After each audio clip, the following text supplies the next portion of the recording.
Hello, magandang araw sa ating lahat mga karpetero. Nandito tayo muli sa munting rabitan ng aking tito. At sa ating makikita, kumakain yung mother daw natin dito dahil pagod yan sa pagpapatite ng kanyang mga kits.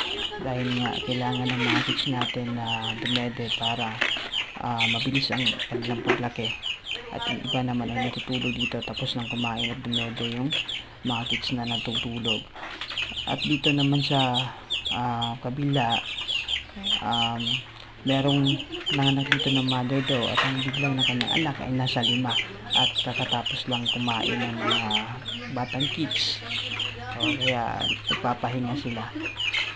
At dito mapapansin natin na parang kalmado lang sila dahil nga hindi masyadong maingay ang kanilang kapaligiran, kaya naman kalmado lang sila. At yan lang muna sa ngayon, mga karibiter. Salamat.